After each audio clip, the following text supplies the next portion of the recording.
سوال نمبر 1 یہ ہے کہ سحری سے پہلے اگر کسی شخص پر غسل جنابت واجب ہو جائے اور وہ غسل نہ کر سکا، اتنے میں سحری کا وقت ہو گیا، تو پھر اس کا کیا حکم ہے؟ اس کا جواب یہ ہے کہ وہ سحری کر لے، اس سے روزے پر کچھ اثر نہیں پڑے گا، البتہ جتنی جلدی ہو سکے وہ غسل کر لے تو بہتر ہے۔ اگلا سوال یہ ہے کہ حالت سفر میں روزے کا کیا حکم ہے؟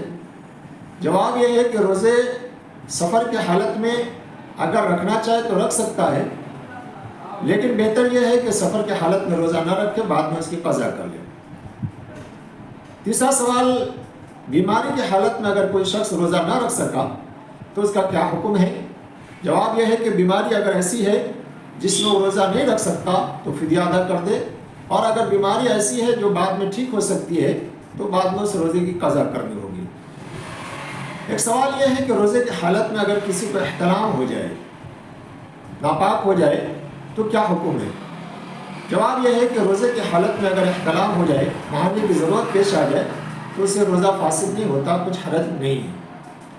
اگلا سوال یہ ہے کہ روزے کی حالت میں اگر کسی خاتون کو حیض شروع ہو جائے تو پھر کیا حکم ہے؟ اس کا جواب یہ ہے کہ روزے کی حالت میں اگر کسی کا حیض شروع ہو جائے تو روزہ ٹوٹ جائے گا، اس روزے کی قضا کرنی ہوگی۔